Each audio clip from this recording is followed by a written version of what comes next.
Hey Billy, how you doing, pal? So Dan and I just finished the script for Ghostbusters 3 and we were wondering when you could show up, when we can start filming, cuz we can start anytime. Hey Bill, Dan here. I just want to say I loved Garfield. So I sent a copy of the script to Tina. I was just wondering if you could, you know, take a little peek and tell me what you think, alright, Bill? Alright, call me back, Bill. Listen, Bill, I know I ruined two. I messed it up for everyone, but we're gonna do three with or without you, and the fans are gonna be really disappointed when they see that you're not there. Look, I'm not even writing this film. You know who's writing this film? Two hot and up-and-coming screenwriters, and you know what that means? They'll change the script because we tell them to. Crap. Mr. Murray, did you get my email? Lovely. Jerry? Yes?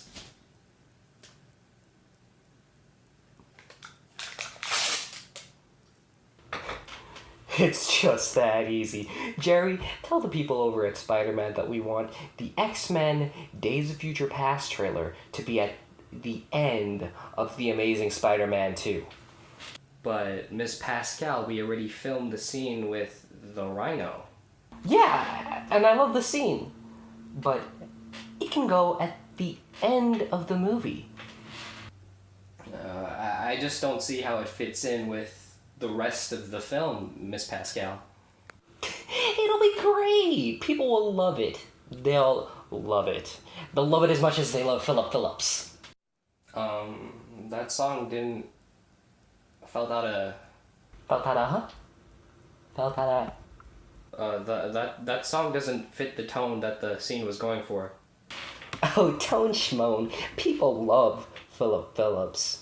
And boy, was Mr. Murray right on the nose about choosing this Ghostbusters film to be the one he returns to.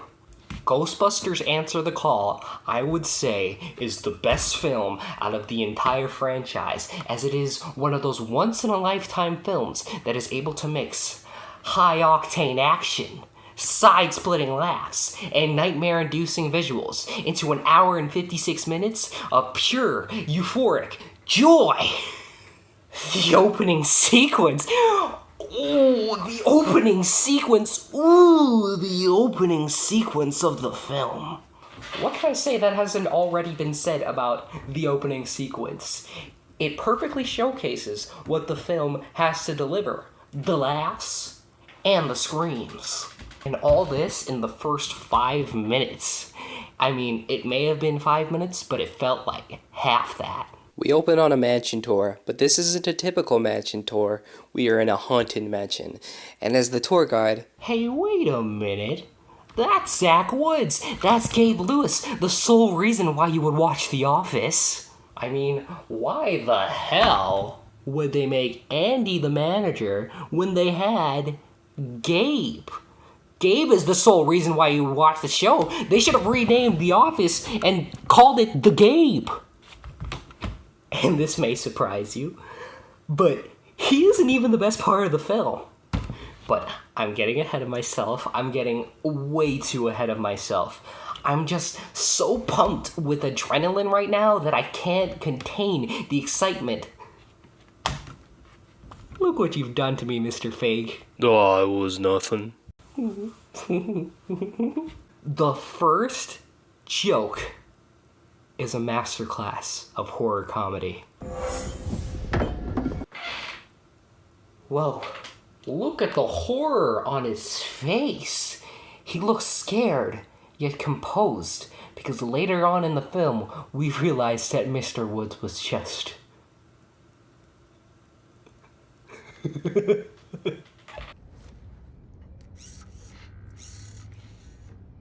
was just playing a practical joke on the people.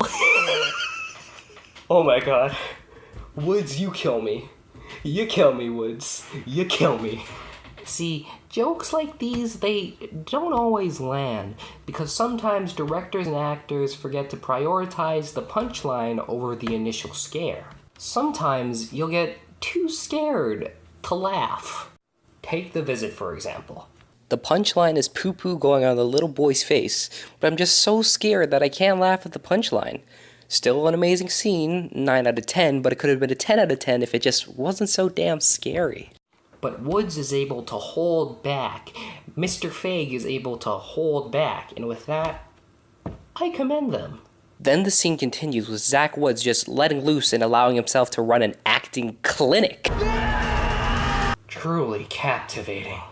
You would think the film would go downhill from here, but as Zach Woods leaves, we have a cast of star-studded female leads to helm the ship as Zach Woods departs. The Academy Award-nominated Melissa McCarthy, Academy Award-nominated Kirsten Wiig, Emmy Award-winning Kate McKinnon, and finally, the Emmy-nominated Leslie Jones. On paper, this cast seems too good to be true.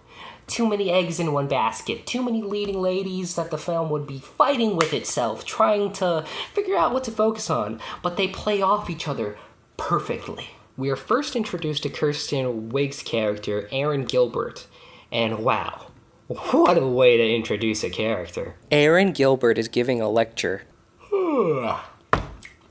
She must be all serious and all business. Then the camera pans out. There's no one in the lecture hall, which means she practices her lectures, and she probably has no life. When's Zach Woods gonna come back? Then we see her loosen up. She's not so serious.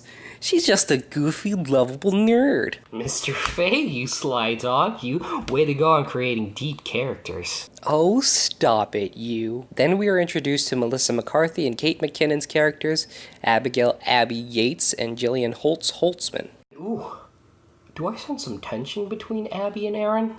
You put our book online without my permission. I don't need your permission. Yes, I do. You see, the reason these two are bashing heads is because Abby and Aaron wrote a book together. Aaron wasn't too happy because the book would make her the laughingstock at her university, so she disowned the book and her belief in the supernatural, which in turn led to her abandoning Abby, who still continued to hunt ghosts. If that's not a tearjerker, I don't know what is. But if you're not already bawling your eyes out, I know what will get you. Later in the movie, we learn that as a young child, Aaron saw a ghost and no one believed her, which led to years and years of therapy. The only one to believe her was Abby, which makes this scene the second time around so heart-wrenching. These were two friends. Best friends. Abby was the only person that Aaron could rely on that was there for her when no one else was.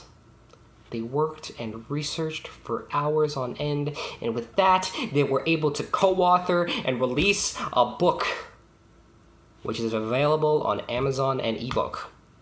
Then Aaron just stops, moves on to something else. And Abby, she keeps going. She just keeps going. But hey, don't get too down, because Abby's got a new work partner, and she is a riot. A genius in the sense that she's able to create weapons of mass destruction.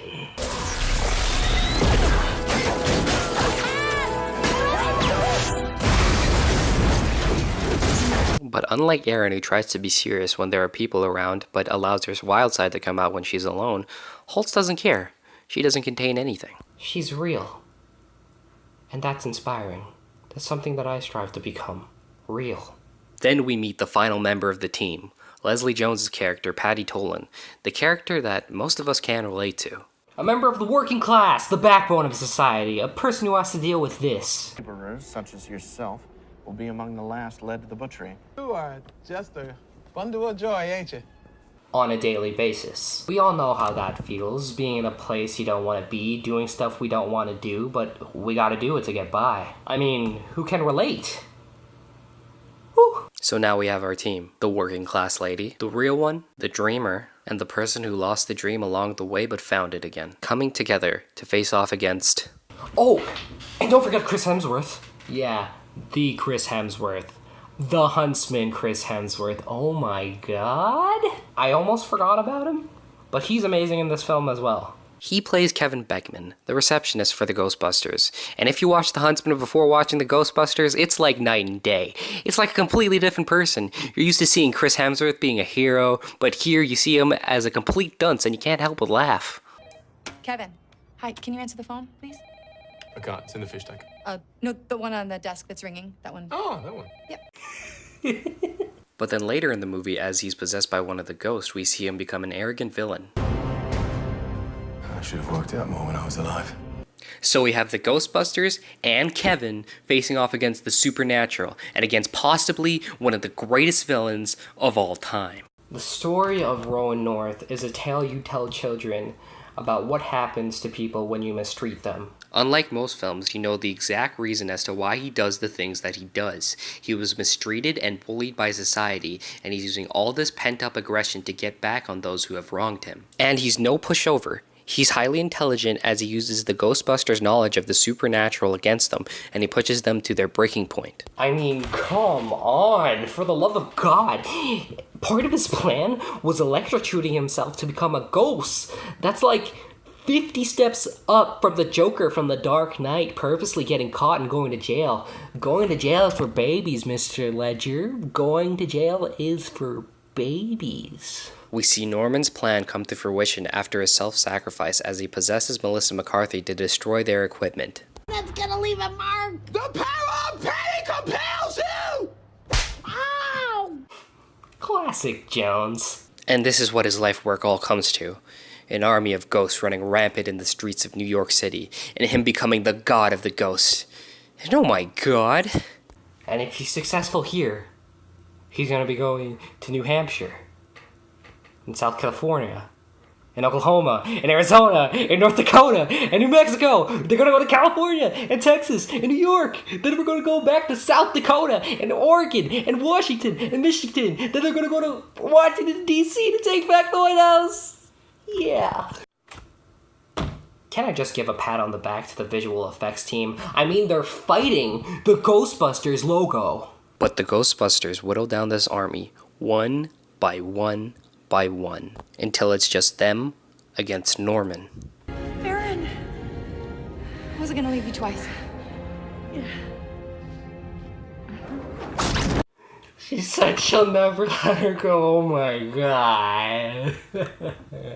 Their hair has gone gray to symbolize the stressful and tumultuous journey they have partaken in. Mr. Feig, you were snubbed last year, completely snubbed by the spoiled brat hat that is Damien Chazelle. City of Stars, more like City of Bait, City of Oscar Bait. Wait, what is this? And there's gonna be a sequel? Oh my god. Oh, stop it, you.